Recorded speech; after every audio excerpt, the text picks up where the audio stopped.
তোমাদের সকলকে স্বাগত জানাই টিন্সপারিওর নিমা চ্যানেলে। আশা করি সবাই তোমরা ভালো আছো, সুস্থ আছো। আজকে ক্লাস 9-এর চ্যাপ্টার 1 থেকে আজকে যে প্রাণী রাজ্যের শ্রেণীবিভাগটা নিয়ে আলোচনা করব। এই প্রাণী রাজ্যের শ্রেণীবিভাগ কিন্তু বিরাট, তার যে নন কর্ডাটা পোর্শন সেটাও কিন্তু একদিন আমি কমপ্লিট করাতে পারবো না, সেই জন্য নন কর্ডাটাকেও দুটো পর্বে ক্লিয়ার করব।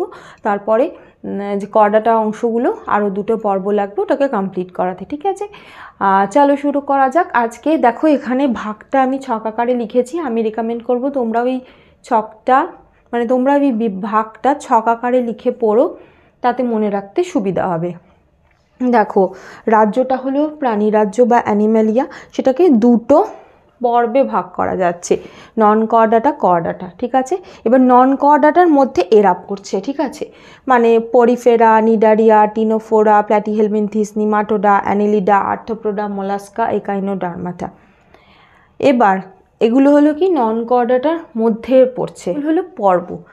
দেখো তাহলে নন কর্ডাটা একটা পর্ব, কর্ডাটা একটা পর্ব। নন কর্ডাটার মধ্যে এরা রয়েছে, তাহলে এগুলোও সব পর্ব, ওকে? এবার এই কর্ডাটাকে 3টে ভাগে ভাগ করা যাচ্ছে। অ্যাকচুয়ালি এটাকে 4টে ভাগে ভাগ করা যেত। এখানে ছিল হেমিকর্ডাটা, ইউরোকর্ডাটা, সেফালোকর্ডাটা, ভার্টিব্রাটা। পরবর্তীতে এই হেমিকর্ডাটাকে এই নন কর্ডাটার মধ্যে ফেলা হয়েছে, সেটা হলো হেমিকর্ডাটা, ঠিক আছে? তাহলে এই যে কর্ডাটাকে 3টে উপ পর্বে ভাগ করা যাচ্ছে। 3টে উপপর্বগুলো কি কি? Urochordata, Cephalochordata, Vertebrata. ভার্টিব্রাটা এই যে উপপর্বটা আবার দুটো উপশ্রেণীতে বিভক্ত, অ্যাগনাথা, ন্যাথোস্টোমাটা। এই জিনিসটা চোয়ালের উপস্থিতির ওপর নির্ভর করে হয়। অ্যাগনাথায় চোয়াল নেই, ন্যাথোস্টোমাটাতে আছে, তাহলে এই দুটো হলো উপশ্রেণী। এই উপশ্রেণীগুলোকে আবার এগুলোর শ্রেণী আছে। অ্যাগনাথার শ্রেণী হলো সাইক্লোস্টোমাটা, আর ন্যাথোস্টোমাটার যে শ্রেণী সেগুলো হলো এইগুলো: ব্রিকথিস, অস্টিকথিস, অ্যামফিবিয়া, রেপ্টিলিয়া, অ্যাভিস, ম্যামেলিয়া। মানে হলো তোমার তরুণাস্থি বিশিষ্ট মাছ, অস্থি বিশিষ্ট মাছ, উভচর, এখানে সরীসৃপ, পক্ষী আর স্তন্যপায়ী। এই হলো গোটা ভাগটা। এইগুলো হলো সব শ্রেণী, এটাও শ্রেণী, এটাও শ্রেণী, ঠিক আছে? আর এই দুটো কি ছিল? উপশ্রেণী। আর এই উপশ্রেণীগুলো থেকে কি থেকে এসছে? মানে এগুলো হলো উপপর্ব। কর্ডাটা উপপর্ব, উপশ্রেণী থেকে শ্রেণী, ক্লিয়ার? আর এইগুলো হলো সব কি? পর্ব, ক্লিয়ার? এবার প্রথমে আসবো পরিফেরাতে। এই পরিফেরা এই যে বৈশিষ্ট্যগুলো আলাদা করে 2-3টে লিখতে দেয়, উদাহরণও পড়তে হয়। সেই জন্য অবশ্যই ভাবে যখনই এই পর্বগুলো পড়বে একটা করে উদাহরণ অবশ্যই করে মনে রাখতে হবে। উদাহরণ মনে রাখলে কি হবে? সেই উদাহরণটার কথা তোমরা মনে করবে, তার ফলে কি হবে? সেই বৈশিষ্ট্যগুলো মনে পড়ে যাবে। যদি সবচেয়ে ভালো হয় যখন এগুলো পড়বে না, উদাহরণগুলো দিয়ে একটা করে গুগল সার্চ করবে। যে ধরো যেমন পরিফেরার মধ্যে পড়ে ধরো তোমার সাইকন, বাথ স্পঞ্জ। এই সাইকনটা কিরাম দেখতে একটু গুগল সার্চ করে দেখে নিলে, বাথ স্পঞ্জ কীরকম দেখতে সেটা দেখে নিলে, তাহলে কি হবে? বুঝতে অনেকটা সুবিধা হবে। ছবিটা মাথায় ভেসে থাকলে লিখতেও সুবিধা হবে বৈশিষ্ট্যগুলো। আমি পরিফেরা বোঝাবার চেষ্টা করছি। যেমন ধরো আমি বললাম সাইকন বা এদের কি হয়? এদের দেহে অসংখ্য ছিদ্র বিশিষ্ট। এদেরকে যদি একটা ছবির মাধ্যমে বোঝাবার চেষ্টা করি, এইরকম টাইপের দেখতে হচ্ছে, ঠিক আছে? এই যে এদের যে দেহ প্রাচীর, এই দেহ প্রাচীর অসংখ্য ছোট ছোট ছিদ্র থাকে। সেই ছোট ছোট ছিদ্রগুলোকে বলে অস্টিয়া। এটা হলো কি? অস্টিয়া। আর এটার দেহের সম্মুখ ভাগে বড় ছিদ্র থাকে, সেগুলোকে বলে অস্কিউলাম। এগুলো হলো কি? অস্কিউলাম। এক্ষেত্রে কি হয়? এদের যেই ছোট ছোট ছিদ্র দিয়ে এদের দেহের ভিতরে জল প্রবেশ করে, সেই জল এখান দিয়ে অস্কিউলাম দিয়ে বেরিয়ে যায়। অস্টিয়া দিয়ে জল প্রবেশ করছে, অস্কিউলাম দিয়ে জল বার হয়ে যাচ্ছে। আর এদের দেহে কোয়ানোসাইট কোষ দিয়ে ঘেরা অনেক গহ্বর দেখা যায়। কোয়ানোসাইট কোষগুলো কি করে? যখন ধরো এদের এই অস্টিয়া দিয়ে জল ঢুকছে, অস্কিউলাম দিয়ে জল বার হয়ে যাচ্ছে, এই যে অস্টিয়া দিয়ে ঢোকার পরে ধরো বিভিন্ন খাদ্যবস্তু, বিভিন্ন শ্যাওলা, বিভিন্ন জলের প্রবাহের মাধ্যমে যখন এদের দেহের ভিতরে কোনো কিছু ঢুকে পড়ে, সেটা যদি ওদের খাদ্য হয় তাহলে ওরা ওই কোয়ানোসাইটের মাধ্যমে সেটাকে গ্রহণ করে, ঠিক আছে? এইটা অনেকটা ফিল্টারের মতো কাজ করে। তাহলে এদের দেহে প্রধান যে বৈশিষ্ট্য সেটা হলো অস্টিয়া, অস্কিউলাম, কোয়ানোসাইট কোষ। আর আরও একটা যে বৈশিষ্ট্য সেটা হলো এদের দেহে দুটো স্তর আছে, দুটো স্তরের মাঝে মেসেনকাইম নামক একটা জেলির মতো অংশ আছে, ঠিক আছে।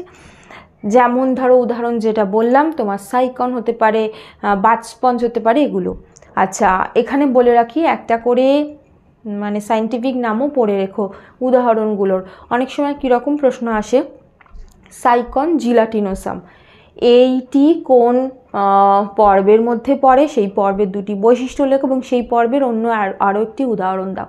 সেই জন্য অবশ্যই প্রত্যেকটা পর্বের দুটো করে উদাহরণ পড়বে, একটার মানে সায়েন্টিফিক নাম পড়ার চেষ্টা করবে, তার সাথে সাথে বৈশিষ্ট্যগুলো পড়তে হবে। এরপরের যে তোমার পর্ব সেটা হলো নিডারিয়া।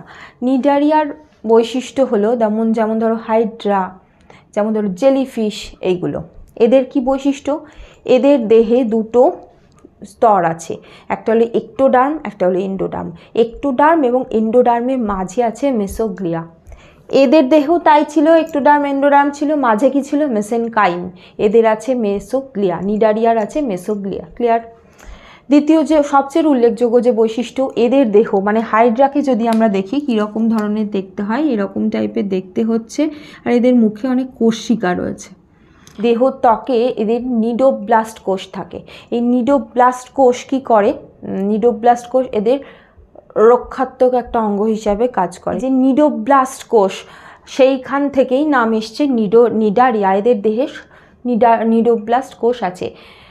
নিডারিয়ার যখন বৈশিষ্ট্য লিখবে এই বৈশিষ্ট্যটাই একদম প্রথম লিখবে, কারণ নিডারিয়া নামটাই এসছে নিডোব্লাস্ট কোষ থেকে। এই নিডোব্লাস্ট কোষগুলো এদের দেহকে রক্ষা করে। এদের এই কোষগুলো একটা হুল ফোটাবার মতো এফেক্ট দেয় এবং ওদের অন্যান্য জীবদের থেকে একটা প্রোটেকশন দিচ্ছে। আরও একটা বৈশিষ্ট্য সেটা হলো এদের যে মুখ ছিদ্র, এর চারপাশে এরকম কোষিকা আছে, ঠিক আছে। এই কোষিকাগুলো খাদ্য গ্রহণ করতে সাহায্য করে।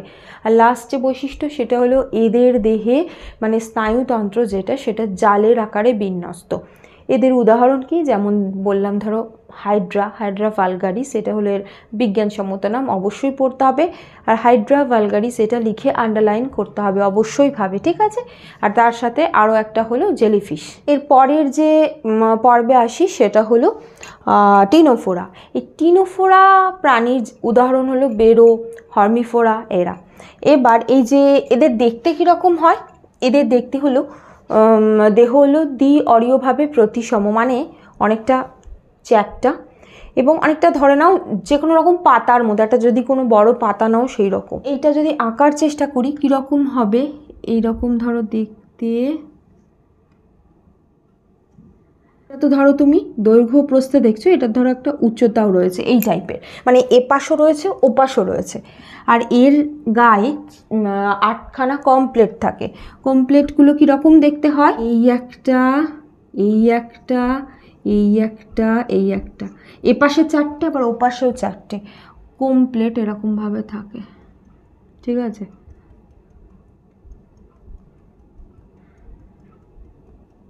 আবার দেহের উল্টো দিকেও 4টে আর ওপাশে 4টে, এইভাবে 8খানা দেহে কমপ্লেট থাকে। এটা হলো টিনোফোরার সবচেয়ে উল্লেখযোগ্য একটা বৈশিষ্ট্য। এদের দেহের যে ত্বক, এই দেহের ত্বকে কলোব্লাস্ট কোষ থাকে, সেটা এদের খাদ্য গ্রহণে সাহায্য করে। এদের দেহে যে কোষিকা দেখা যায় সেটা দেহের দুপ্রান্তে থাকে। তার সাথে সাথে এদের দেহে স্ট্যাটোসিস নামে জ্ঞানেন্দ্রিয় দেখা যায়। খেয়াল করে দেখবে নিডারিয়ার ক্ষেত্রে কিন্তু আমি কি বলেছি, স্নায়ুতন্ত্র ছিল, মানে জীবটা আস্তে আস্তে উন্নত হচ্ছে। এদের ক্ষেত্রে জ্ঞানেন্দ্রিয় হয়েছে, মানে স্নায়ুতন্ত্রটা আরও মানে ইমপ্রুভ করেছে এবং এদের ক্ষেত্রে জ্ঞানেন্দ্রিয়ও রয়েছে। তাহলে উদাহরণ কি হবে, বেরো ফর্সকালি, বিজ্ঞানসম্মত নামটা অবশ্যই পড়ে রাখো, বা হর্মিফোরা প্লুমোসা। এখানে বলে রাখি অনেক সময় নিডারিয়া ও টিনোফোরার মধ্যে পার্থক্য অনেক সময় আসে, তার পরিফেরা আর নিডারিয়ার পার্থক্য আসে। এই পার্থক্যগুলো কিন্তু খুব গুরুত্বপূর্ণ, ভালো করে পড়তে হবে। যদি কোনো প্রশ্ন থাকে কমেন্ট করতে পারো। আর তোমরা এই ভিডিওটাকে লাইক করো, শেয়ার করতে একদম ভুলো না, সাবস্ক্রাইব করে পাশে থেকো। Thank you.